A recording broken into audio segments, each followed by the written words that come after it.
سترګې سته طالبانو دنیا کې چې اور راچوي. په همدې کتاب کې طالبانو بحث کوي په د علم د عنصر بولوجیا په علم کې.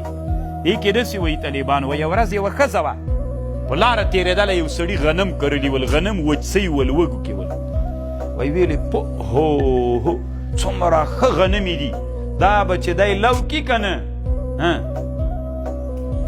دا یې چې لو خو به یې کي که نه سخته پاچاهي به یې برابروي.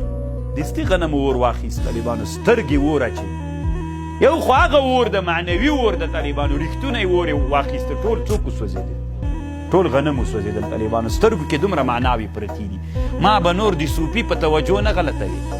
تاسې څنګه ښکار کړي توجه درته وکړم دا کمالات علمي دي که نه پیر توجه ورته وکړله به زړی بوټ ته نه راویسه دي ما مرید سو. دا علم د علم د عنصر بولوجیا علم ده. پیرانو تاسې خبر کړي نه یې چلونه یې کړي دی خپل علم یې زده کړی چې درته وګوري عزتي بیا درته وایي دومره طالبان د سترګو په دغه علم کې طالبانو په دې باندې بحث کېږي.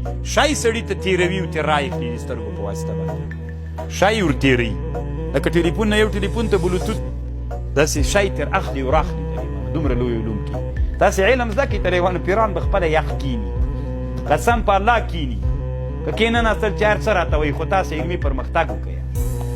مزخرفات پیران درته ښیم که نه ما خو بله ورځ همغه یو درس هم په تصوف کې چې ما درته ویلې کاپي ده که نه څه مقصد ده پکې انسانیت نه چې وځي بېرته انسانیت ته راوستل دا کار پکې لوی مقصد نو کله دا کار سوی ده نه